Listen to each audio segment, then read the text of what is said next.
Hello बच्चों, let's read the question. The question is saying choose the correct statement about inbreeding. पहला है helps in accumulation of the superior genes and elimination of the less desirable gene. दूसरा है close inbreeding usually reduces fertility and even productivity. तीसरा है breeding between animal of the same breed for 4 to 6 generation. चौथा है exposes harmful recessive gene that are eliminated by selection. E number में है allow the desirable qualities of two different breed to be combined.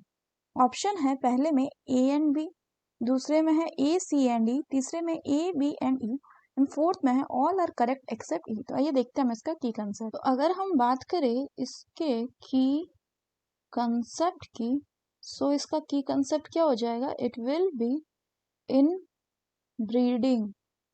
तो अगर हम inbreeding की बात करें तो जनरली इनब्रीडिंग किसमें देखने को मिलता है? ये हमें देखने को मिलता है इन क्लोजली रिलेटेड इंडिविजुअल्स. तो इसमें क्या होता है कि अगर 4 to 6 generation closely related individuals में क्या हो? मेटिंग हो तब हमें देखने को मिलता है क्या? इनब्रीडिंग. तो जनरली इनब्रीडिंग क्या कॉज करता है? तो जनरली इनब्रीडिंग जो है ये पॉपुलेशन में आपका होमोजाइगोसिटी लाता है. It brings homozygosity.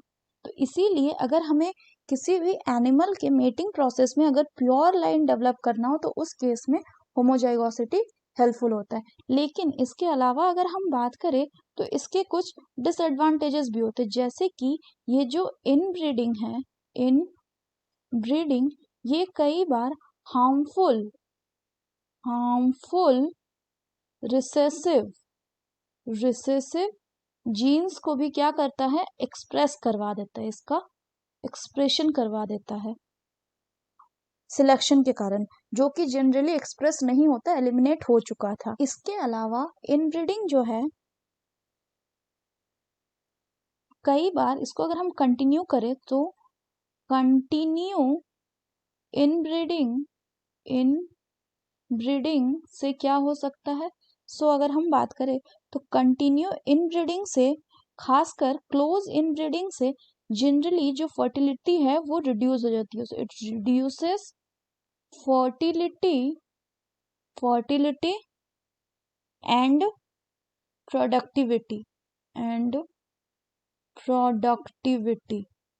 और इसी को जब ये फर्टिलिटी या प्रोडक्टिविटी को रिड्यूस कर देता है, इसको हम क्या कहते हैं? इसको हम कहते हैं इनब्रीडिंग डिप्रेशन.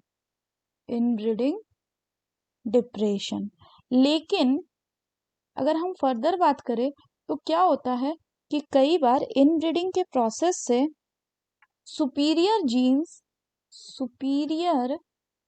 जीन्स का क्या होता है? एक्युमुलेशन भी होता है. और इसके अलावा ये जो लेस डिजायरेबल जीन्स है उनका एलिमिनेशन करता है. सो लेस डिजायरेबल जीन्स का ये क्या करवाता है? ये एलिमिनेशन भी करवाता है. तो अगर हम क्वेश्चन की बात करें तो इसमें बोला कि करेक्ट स्टेटमेंट कौन सा है इनब्रीडिंग से रिलेटेड. पहला बोल रहा है ये हेल्प करता है सुपीरियर जीन को एक्युमुलेट करने के लिए और लेस डिजायरेबल जीन को ये एलिमिनेट करवाता है. तो ये हमने अभी देखा कि ये कैसा, ये सही है. दूसरा बोल रहा है कि अगर क्लोज इनब्रीडिंग करवाएं तो ये फर्टिलिटी को रिड्यूस कर सकता है, प्रोडक्टिविटी को, बिल्कुल सही है. तीसरा बोल रहा है कि ब्रीडिंग जो होता है जनरली ये 4 to 6 जनरेशन होता है बिटवीन द सेम ब्रीड. तो ये भी बिल्कुल सही है कि ये क्लोजली रिलेटेड इंडिविजुअल्स में होता है. क्लोजली रिलेटेड इंडिविजुअल्स का मतलब ही क्या हो गया बच्चों? इसका मतलब ही हो गया आपका कि ये सेम ब्रीड की बात किया जा रहा है, सेम ब्रीड. डी में बोल रहा है कि ये कई बार हार्मफुल रिसेसिव जीन को भी एक्सप्रेस कर देता है, जो कि जनरली एलिमिनेट हो गया था सिलेक्शन से. तो ये भी हमने देखा, तो ये भी सही है. चौथा बोल रहा है कि अलाउ करता है desirable qualities of 2 different breed को कंबाइन करने के लिए. तो ये बिल्कुल गलत है, क्योंकि इसमें हम जनरली क्लोजली रिलेटिव इंडिविजुअल्स को मेट करवाते हैं जो सेम ब्रीड का हो, ना कि 2 डिफरेंट ब्रीड का. So the correct option will be Option 4, that is all are correct except E. So that's all for the question, bachcho. Hope you understood it well. Best of luck.